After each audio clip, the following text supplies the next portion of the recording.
할렐루야, 감사합니다. 우리 하나님께서 오늘 모두 환영한다 이 귀한 주일에 우리에게 성령의 기름으로 충만하게 채워 주실 줄을 믿고 또 그렇게 되기를 주의 이름으로 축복합니다. 오늘 우리가 읽은 말씀을 통해서 우리가 죽음 이후를 준비하셨습니까? 라는 제목으로 말씀의 은혜를 같이 나누겠습니다.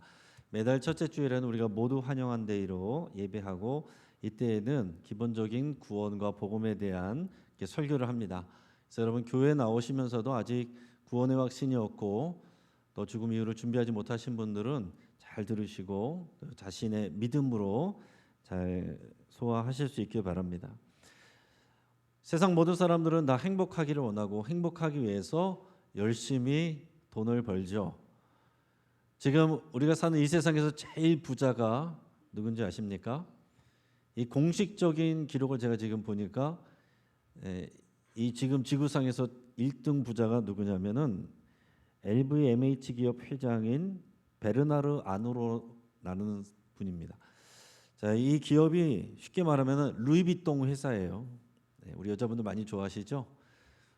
그 루이비통만 아니라 수많은 이제 기업들이 산하에 있는데 이분의 자산 규모가 2,137억 달러입니다. 우리 하나로 하면은 282조 원이에요. 뭐 내 돈 아니니까 놀랍지도 않죠. 상관도 없죠.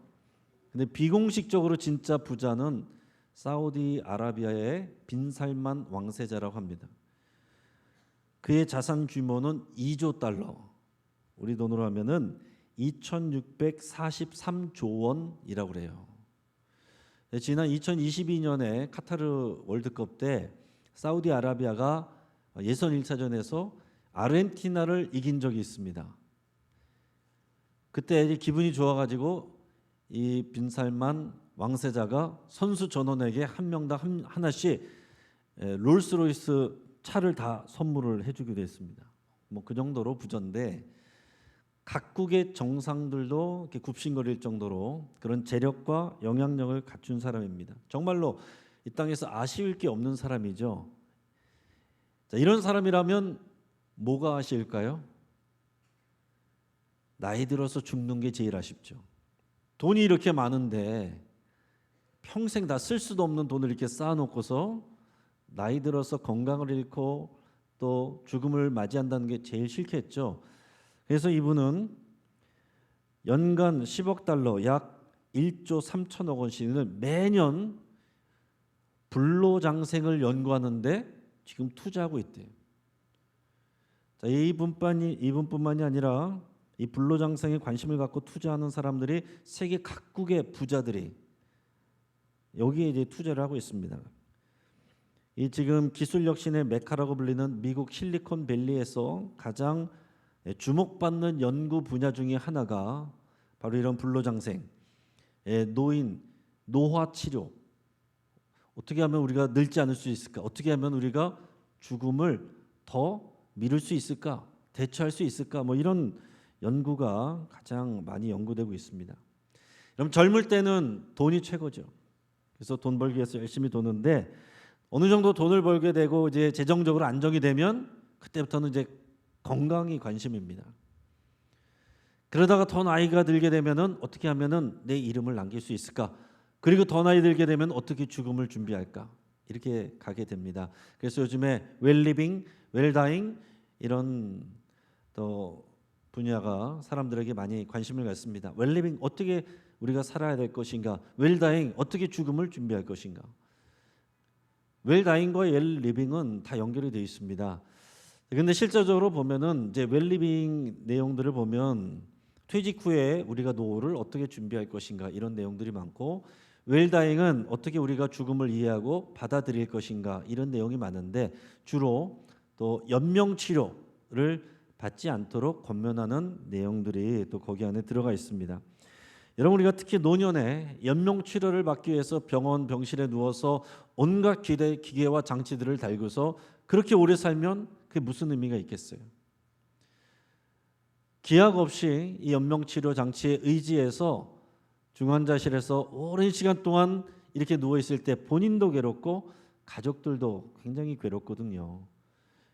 그래서 요즘에는 많은 어르신들이 연명치료 거부 사전 의향서를 많이 작성을 합니다. 그래서 웰다잉 이런 이제 내용들을 들으면 그런 것들을 많이 권면을 해요. 젊은 사람들은 지금 당장 잘 사는 게 중요하기 때문에 열심히 돈 벌기 위해서 좋은 학교 가려고 하고 좋은 직장에 가려고 하고 승진하려고 하고, 그게 결국은 다른 말로 말하면 노후 준비입니다. 그리고 요즘에 좀 더 욕심을 내는 친구들은 파이어족이라고 해서 3, 40대 바짝 벌어서 빨리 은퇴하는 게 목표인 사람들, 그런 친구들이 많아지고 있습니다. 그런 사람들을 말씀드린 것처럼 파이어족이라고 그러는데, 이 정상적인 일반적인 직장 다녀서는 이게 참 어렵습니다. 그래서 어떤 친구들은 월급을 절반 이상을 저축을 해서 이렇게 준비하려고 하는 사람들이 있고, 더 많은 경우에는 재테크에 관심을 갖습니다. 일반적으로 직장 다녀서는 그렇게 노후 준비를 제대로 할 수가 없으니 재테크에 관심을 갖는 거죠. 주식, 코인, 그리고 아파트, 땅, 금, 이런 거를 재테크하는데 이제 관심을 갖는 겁니다. 그렇게 해서 준비를 했다고 해도 길어야 몇십 년입니다. 그리고 그것도 아무도 보장받는 게 아니에요. 젊으나 나이가 들으셨으나 죽음을 준비해야 될 뿐만이 아니라 죽음 이후를 준비를 해야 됩니다. 죽음 이후를 준비하는 것이 오늘의 삶을 살아가는 이유가 되어야 돼요. 그 기준이 돼야 되는 겁니다. 저는 목회자이기 때문에 죽음을 많이 접합니다. 그리고 입관식에도 이제 자주 들어갈 기회가 있어요. 거기에 보면 이제 체온이 다 식어버린, 생명이 떠나가 버린 유해를 이렇게 마주하게 될 기회가 많이 있습니다. 어떤 경우에는 제가 임종 때 참여하게 되는 경우도 있습니다. 간혹 제가 갔을 때 이제 예배하고 기도하고서 그러고서 금방 이렇게 돌아가시는 분들도 있어요. 그럴 때 보면 목회자를 기다리셨구나. 참 보람을 느낄 때도 있고, 어떤 분들은 사랑하는 자녀가 올 때까지 기다리셨다가 그 사랑하는 자녀가 오면 그때서 이렇게 숨을 거두는 그런 분들도 있습니다. 나이 드신 분들만 장례를 치는 게 아니라 비슷한 연령 또 저보다 젊은 분들의 장례를 치를 때도 있습니다. 이전 교회에서는 저보다 한 5-6살 많은 분, 그 당시에 한 50대 초반에 남자분이 있었습니다. 저보다 키도 크고 덩치도 더 좋고 특수부대 출신에 운동도 잘하는 그런 분이었습니다. 그런 분들 건강하던 분이었는데 어느 날 갑자기 이제 암 판정을 받고 수술을 받게 됐어요. 기도해 드렸습니다. 근데 또 재발이 돼서 또 수술하고 또 수술하고 그때마다 가서 기도를 해 드렸어요. 근데 결국에는 나중에는 온몸으로 퍼져서 이제 말기암 환자들이 가는 그런 병원에 입원하게 됐습니다. 거기서는 다른 암 치료가 없고 이제 비타민 치료라고 하는 것을 받는 것을 마지막 희망의 끈으로 붙들고 있었는데요. 결국에는 이제 말기암 환자들이 죽음을 준비하는 그런 곳입니다. 그러던 어느 날 그 가족들로부터 임종 예배를 드려달라고 해서 그 병원에 또 다시 가게 됐어요. 많은 친척분들도 와 있었습니다. 복도에서는 친척들이 장례를 어떻게 치를 것인가, 장지를 어디로 갈 것인가, 뭐 이런 얘기를 하고 있습니다. 이제 임종 예배를 드리는데 제가 당황한 것은 정작 본인이 죽음을 받아들이지 않는 겁니다. 그 앞에서 제가 천국에 대해서, 죽음에 대해서 말할 수가 없죠. 그래서 우리가 앞으로 해던 소망에 대해서, 회복에 대해서, 하나님의 사랑에 대해서 이렇게 말씀하고만 나왔습니다. 참 아쉬운 거죠. 그분은 그냥 가끔 교회 오는, 교회를 와도 큰 믿음이 없는, 뭐 개인 사정이 있으면 뭐 아무런 부담 없이 빠지는 뭐 그런 정도의 신앙이었습니다. 그러니까 이 죽음에 대한 어떤 믿음의 준비가 전혀 없었고, 그리고 며칠 후에 이분이 결국에는 세상을 떠나게 됐는데, 그때는 이제 마지막에는 이제 기도하고 믿음으로 이제 소망하면서 떠나게는 됐습니다. 그러나 참 목회자로서 안타까운 것이, 여러분 죽음 이후를 준비하는 것은 죽을 때 돼서 준비하면 이미 늦는 거예요. 너무 늦는 것입니다. 나이 들어서 하는 거 아닙니다. 지금 하는 거예요. 하루라도 빨리 여러분 죽음 이후를 믿음으로 준비해야 되는 것입니다. 저는 그런 일들을 많이 경험하면서 삶과 죽음이 정말로 가깝구나, 멀리 있는 것이 아니구나, 미래에 있는 것이 아니구나, 삶과 죽음의 거리가 너무나도 가깝구나 하는 것을 많이 느낍니다. 조금 전까지도 대화를 나눴던 분들이 숨을 거두면 금방 사인 몇 번 하면 밑에 장례실로 내려갑니다. 그러면 그 즉시로 장례식장 거기 냉동실에 들어가요. 그리고 이틀 후에 입관할 때 차가운 유해로 마주하게 됩니다. 그리고 3일 만에 장례 끝나면 이 세상에 없는 분이 되는 거예요. 추억 속에 남는 것입니다. 장례를 치르면서 가족들이 너무나도 안타까워하지만 저도 거기서 강조하는 것은 순서만 다를 뿐이지 우리 모두가 다 경험할 일들이라는 것입니다. 여러분, 어떤 장례는 참 안타까운 장례가 있고 어떤 장례는 참 기쁘고 소망 있는 장례가 있습니다. 고인이 믿음으로 이 죽음을 준비하였고 이 죽음을 맞이하면서도 기쁨과 소망으로 환하게 웃으면서 이렇게 죽음을 맞이하는 그런 분들이 있습니다. 그리고 가족들도 믿음으로 그 장례 예배를 대하면서 말씀을 통해서 위로받고 자신들의 삶을 또 새롭게 결단하는 그런 믿음의 장례가 있어요. 그런 장례는 목회자도 참 보람 있고 힘이 됩니다. 모든 분들이 그래야 되고 모든 가정이 그래야 됩니다. 여러분, 지금 이것이 여러분 자신의 이야기로 들립니까? 아니면 남의 이야기로 들립니까? 아마 모르긴 몰라도 여기 계신 분들 중에 상당수는 제가 직접 장례를 치러드릴 거예요. 여러분 기대하시고 저에게 잘 보이시기 바랍니다. 잘해드릴게요. 나는 아니겠지 하는 분들 중에서도 제 손으로 장례를 치러드릴 분들이 있을 겁니다. 반대로 제 장례식에 여러분들이 참여할 수도 있어요. 아무도 모르는 일입니다. 준비가 됐느냐 이거예요.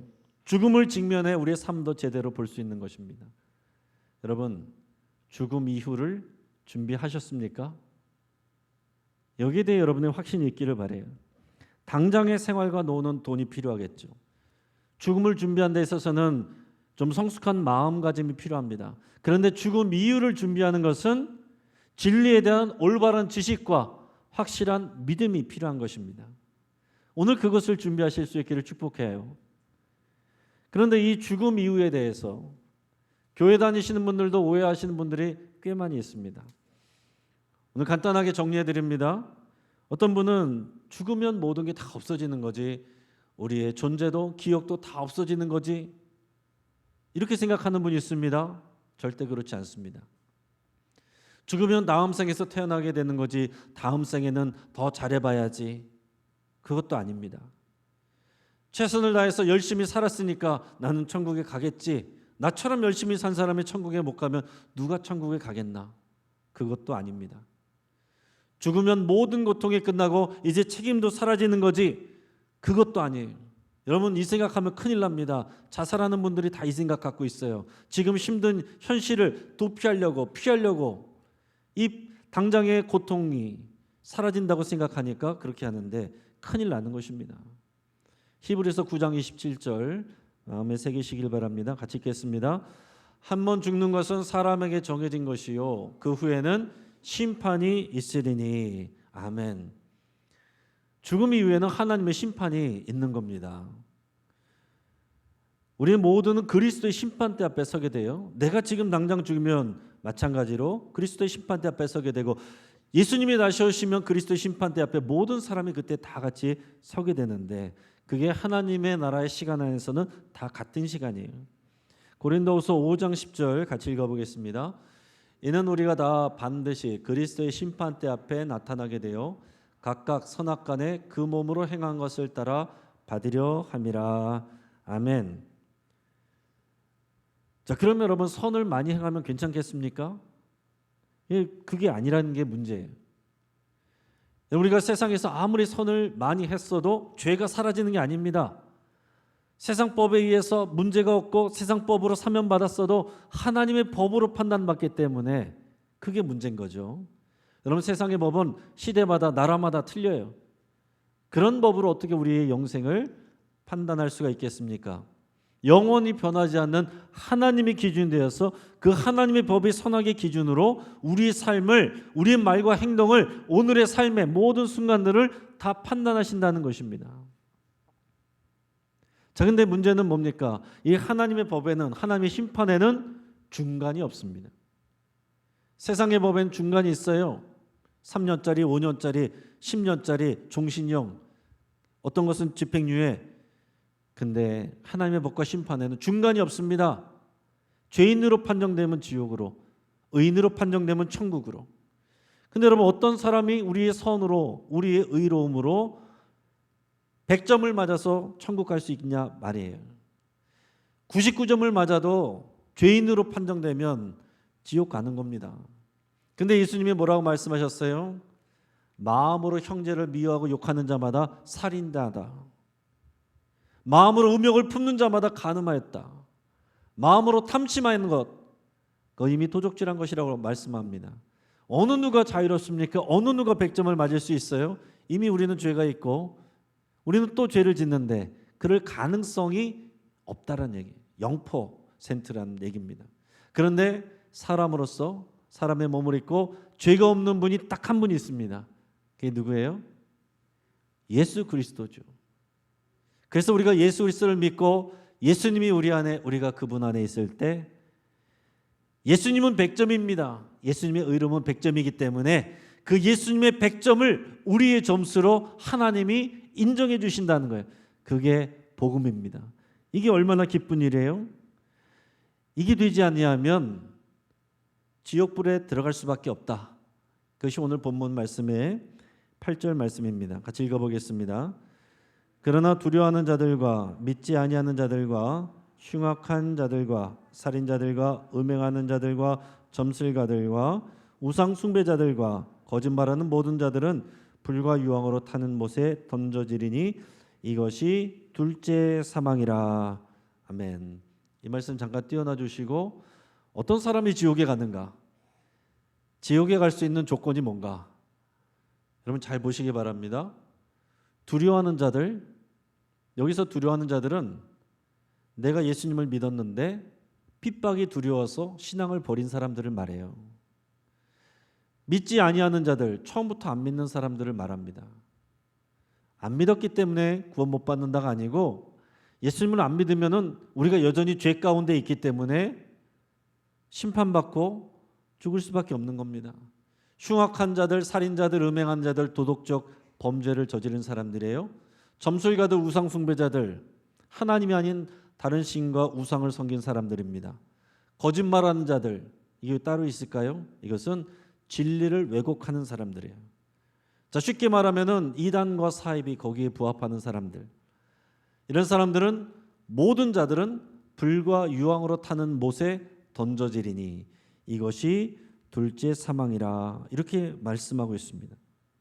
여러분, 이것을 여러분의 인문학적인 지식이나 정서를 가지고 판단하지 마시고 말씀 그대로 받으시기 바랍니다. 자, 어떤 신학자들은 이 불과 연못, 유황으로 타는 연못은 상징이다. 그러실 리가 없다. 하나님이 그러시겠느냐, 이렇게 생각하는 사람이 있습니다. 그러나 이것이 상징의 표현이라고 할지라도 이런 상징을 쓰는 것은 그만한 고통이 있는 것이 분명합니다. 그러니까 여러분, 절대로 지옥에 가시면 안 되고 반드시 천국에 가셔야 돼요. 이걸 소망하셔야 되고 그 믿음으로 준비를 지금 하셔야 됩니다. 내 성경에 보면 천국, 하나님의 나라는 다양하게 이제 설명이 되고 있는데, 오늘 여기서는 과거의 천국, 현재의 천국, 미래의 천국으로 간단하게 설명을 드리겠습니다. 천국에는 과거, 현재, 미래가 있어요. 천국의 과거는 뭐냐면, 천국은 이미 과거부터 있습니다. 그리고 예수님이 2000년 전에 오셨을 때 천국이 이미 왔어요. 예수님은 하나님의 나라가 가까이 왔다, 회개하고 복음을 받으라, 이렇게 말씀하셨습니다. 그리고 제자들이 귀신을 예수님의 이름으로 쫓아냈을 때 보라, 하나님의 나라가 임하였다, 이미 임한 하나님의 나라, 천국의 과거의 상태가 있습니다. 그럼 천국의 하나님의 나라의 현재는 뭐냐? 지금 저와 여러분들을, 예수님 믿는 사람들은 천국을 살아가요. 대한민국이 이 땅에서 살아가지만, 어떤 사람들은 헬조선이라고 말하는 이 땅에서 살아가지만, 우리는 믿음으로 하나님의 나라를 살아갈 수 있다는 얘기예요. 하나님의 나라는 구약의 히브리 말로는 말쿠트인데, 그 뜻은 하나님의 통치라는 뜻입니다. 그러니까 우리가 하나님의 말씀에, 그분의 통치에 순종하고 살면 오늘 이 자리에서 우리가 천국을 누린다라는 얘기예요. 여러분의 가정에서 하나님의 말씀에 순종하면 천국 가정이 되는 것이고, 교회에서 하나님의 말씀에 순종하면 천국을 경험하는 교회가 되는 것입니다. 그러나 교회였어도 하나님의 말씀에 불순종하면 천국이 아니라 지옥이 될 수도 있는 것이고, 여러분의 가정도 사랑하는 가족들이 모여 있어도 지옥이 될 수 있는 거예요. 근데 마지막으로는 미래적인 하나님 나라 천국이 있습니다. 우리가 일반적으로 생각하는 그런 나라예요. 하나님의 나라가 완성이 되는 것이죠. 오늘 본문에서 이 마지막 때에 하나님의 나라 천국이 임하는 모습을 하나님께서 사도 요한에게 계시로 보여주시는데, 그 내용을 1절에서 4절까지 말씀을 같이 읽어보겠습니다. 또 내가 새하늘과 새 땅을 보니 처음 하늘과 처음 땅이 없어졌고 바다도 다시 있지 않더라. 또 내가 보매 거룩한 성 새 예루살렘이 하나님께로부터 하늘에서 내려오니 그 준비한 것이 신부가 남편을 위하여 단장한 것 같더라. 내가 들으니 보좌에서 큰 음성이 나서 이르되 보라, 하나님의 장막이 사람들과 함께 있음에 하나님이 그들과 함께 계시리니 그들은 하나님의 백성이 되고 하나님은 친히 그들과 함께 계셔서 모든 눈물을 그 눈에서 닦아주시니 다시는 사망이 없고 애통하는 것이나 곡하는 것이나 아픈 것이 다시 있지 아니하리니 처음 것들이 다 지나갔음이라라. 아멘. 여러분, 우리가 꼭 알아야 될 것은 성경이 말하는 세상은, 세계관은요, 처음이 있고 마지막이 있습니다. 순환되는 게 아니에요. 이 마지막 때가 있는데 하나님의 심판이 끝나면 이 세상은 새하늘과 새 땅으로 모든 것이 만물이 새롭게 된다, 그렇게 말씀하고 있습니다. 믿는 사람들도 새롭게 됩니다. 그러니까 여러분 걱정하지 마세요. 불로장생에 여러분 그렇게 투자 안 해도 됩니다. 새 창조를 입어요. 새 피조물이 됩니다. 여러분 지금 나이 들고 배 나오고 주름살 져도 병들어도 괜찮습니다.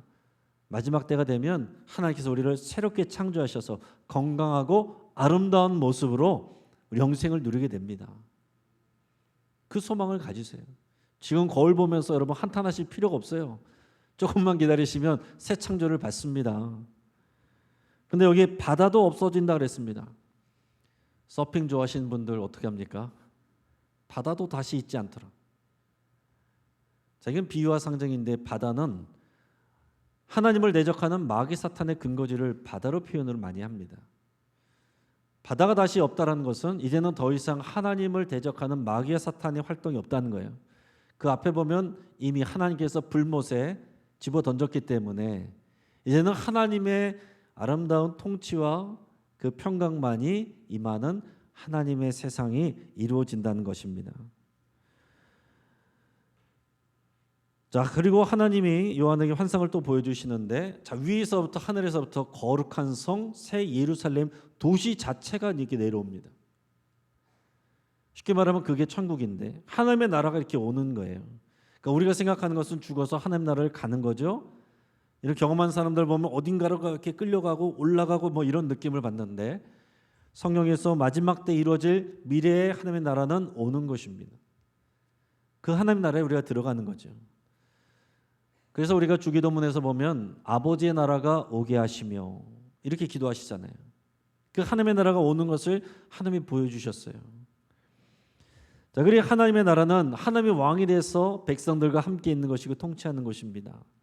우리를 보호하시고 인도하시고 교제하는 사랑의 공간이에요. 그리고 이것이 단장한 것이 신부가 단장한 것 같더라. 그 신부는 교회거든요. 그러니까 이 천국이 곧 교회고, 우리가 교회 공동체로서 우리가 그 안에서 하나 되어 하나님의 사랑을 누리는 그 모습이 천국으로 이렇게 비유 상징으로 알려주신 것입니다. 그래서 그곳에는 더 이상 사망이 없습니다. 사망이 없으니까 눈물을 흘릴 일도 없고 애통하는 것도 없고 할 일도 없다라고 그랬어요. 그 영원한 기쁨 가운데 누리게 되는 것, 이것이 하나님의 나라입니다. 천국이에요. 그럼 지금 죽어서 그때까지 기다리지 못하고 미리 죽는 사람은 어떻게 됩니까? 천국 들어가죠. 이 미래에 있을 하나님의 나라가 오시는 것과 오늘 내가 죽어서 들어가게 되는 천국은 우리로 볼 때는 이제 시간적 차이가 있지만 하나님의 영원한 그 세상 안에서는 그것이 이제 하나 돼요. 또 성경은 그렇게 표현합니다. 잠자고 있다가 다 그리스도의 심판대 앞에 부활하여서 그 앞에서 심판받는다. 그리고 하나님 나라와 지옥으로 갈린다. 이렇게 가르쳐주고 있습니다. 제가 일주일 전에 책 한 권을 선물을 받고 여러분들에게 소개해드리겠는데, 책 제목이 나는 천국을 보았다라는 책입니다. 영어 제목으로는 Proof of Heaven이에요. 천국의 증거, 천국이 있다는 증거를 임사체험하고서 천국을 다녀온 경험을 기록한 책입니다. 지금까지 임사체험을 통해서 천국 다녀왔다, 또 지옥을 봤다 이렇게 간증하는 분들, 그런 책들도 시중에도 많이 나와 있습니다. 그런데 이 책이 좀 특별한 것은 뭐냐면 이 저자가 누구보다도 과학적인 검증된 것 아니면 이런 모든 영적인 세계, 믿음의 세계 이런 것은 그냥 뇌기능일 뿐이다라고 부정하던 세계적인 권위자이고 과학자인 뇌학자였다는 거예요. 뇌의학자, 뇌학자였습니다. 이 이븐 알렉산더라는 분은 뇌의학과 또 인간의 의식을 연구하는 세계적인 권위자였습니다. 이분은 하버드 메디컬 스쿨에서 교수와 의사로 근무를 했고요. 국제과학학술지에 등재한 논문만 해도 150편이 넘고 또 국제의학 컨퍼런스에서 200회 이상의 연구 발표를 하는 등 뇌와 의식 작용에 대해서 뛰어난 업적을 쌓은 세계적인 뇌의학 권위자입니다. 신경외과 전문의예요. 근데 본인이 경험하기 전에는 그렇게 임사체험했다, 뭐 천국 봤다, 지옥 봤다, 뭐 이렇게 얘기하는 사람들에 대해서는 이런 분들은 항상 그렇게 얘기를 하거든요. 그것은 뇌 기능이 만들어낸 환상일 뿐입니다. 이렇게 얘기를 했어요. 근데 본인이 직접 경험하고 나서는 뭐라고 그랬냐면은 자신의 지식으로 얘기를 했어요. 이건 분명히 뇌 기능이 완전히 끊어진 상태에서 내 의식이 분명히 살아 있었고 그것이 나의 영혼이라는 것을 알 수 있었다. 그리고 찬란하고 아름다운 빛 가운데로 나는 이끌려 거기서 놀라운 하나님의 사랑을 충만히 받았다. 그러면서 정말 사랑이 다구나. 사랑이 중요한 것이구나. 모든 이 땅의 인생의 문제는 사랑이 해결하는구나. 이거를 깨달았다라고 그렇게 얘기를 하고 있습니다. 2008년에 어느 날 이분이 세균성 수막염에 걸리는데 어른들은 잘 걸리지 않는 희귀성 질환에 걸려서 뇌 손상을 입고 이제 뇌사 상태에 빠지게 됩니다. 자, 인간으로서 생각과 감정을 조절하는 이 뇌 기능이 죽어버리게 돼요. 그래서 의사들은 그가 이미 뇌사했다 판정을 하고 이제 몸에 붙어있는 생명 연장 기구들을 다 떼어내고서 이제 사망 판정을 하려고 하는데 이 뇌사 상태로 들어간 지 7일 만에 이분이 반짝하고 깨어나서 자신이 경험한 걸 얘기를 하게 된 거예요. 그리고서 자신이 있을 때 응급실에 실려왔을 때 주변 사람들의 얘기를 들어보니까 자기도 모르는 사이에 자기가 3번이나 하나님 살려주세요 하고 이렇게 외쳤다는 거예요. 그러고서 이제 의식이 없는 동안 이제 천국을 경험하게 됐습니다. 그러면서도 분명히 내가 이 땅에서 무엇을 했는지 이런 기억들은 나지 않는데 내가 존재한다는 것은 분명하게 확신이 된다는 거예요.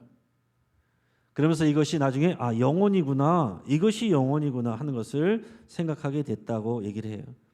그러면서 이분이 얘기하는 것은 내가 물질 세계 속에서 이 현실 세계 속에서 과학과 의학으로 많이 안다라고 생각했던 것이 얼마나 얄팍한 지식인가 이거를 깨달았다는 겁니다. 그러면서 이 지식인들, 과학자들, 의학자들은 내가 모른다는 것을 얘기할 수 있어야 된다 이렇게 얘기를 해요. 그 주변의 사람들은 의사들은 본인이 얘기하던 것처럼 뇌기능이 만들어낸 환상일 뿐이다라고 이렇게 얘기를 하지만 본인은 이게 과학자이고 본인이 이게 전문 분야이기 때문에 분명히 아니라고 얘기를 합니다. 뇌기능과 상관없이 존재하는 분명히 의식이 있고 그 영혼이 있고 하나님의 나라와 영적인 세계가 분명히 있다는 것을 얘기를 해요. 그래서 이것을 알려야 된다는 소명을 갖게 되고 그래서 이제 몇 년 후에 책을 쓰게 되고 이 책이 이 책과 그 2편까지 있는데 이 책이 나오자마자 아마존 종합 1위, 뉴욕 타임즈 1위, 퍼블리셔스 위클리에서 20주 연속 1위에 오르기도 하면서 또 각종 방송 매체에 나가서 인터뷰를 하게 되면서 미국 전역에서 굉장한 화제가 됐던 일이 있습니다. 물론 제가 말씀드리는 것은 그렇다고 해서 이분이 진리를 깨닫고 뭐 성경의 모든 것을 알게 되고 그런 건 아닙니다. 하나님께서 그렇게 역사하지 않으세요. 하나님께서 일하시는 방법은 부분을 알려주시는데 이분을 통해서 알려주신 것은 그것을 부정하는 가장 이 땅의 전문가가 지식으로 부인하던 사람에게 물질이 아닌 정신세계와 영적인 세계에 하나님의 나라 천국이 있다는 거, 창조주가 계신다는 거, 그분이 우리를 사랑하신다는 거, 그것을 분명히 알고 그것을 얘기하게 하신 겁니다. 다른 인터뷰나 내용을 봤을 때는 이분에게도 전도가 필요해요. 아직 예수님을 정확히 잘 모르시는 것 같아요. 그러나 이 부분을 통해서 이분을 통해서 하나님께서 또한 우리에게 알려주시는 우리가 성경으로 다 이해하기 어려운 부분들 이런 부분들을 여러분들이 참고하시기를 바랍니다. 이제 말씀을 정리합니다. 사랑하는 여러분, 다시 한번 묻습니다. 여러분은 죽음 이후를 준비하셨습니까? 나이 들어서 준비하는 게 아닙니다. 지금 준비하는 거예요. 죽음 이후를 준비한 믿음이 바로 오늘을 살아가는 그런 믿음이 되어야 돼요. 내 안에 계신 예수님 때문에 믿음으로, 소망으로, 사랑하며 사는 것이 죽음 이후를 준비하는 일입니다. 이 천국의 주인공 되는 여러분 되기를 주의 이름으로 축복합니다. 같이 한번 기도하겠습니다.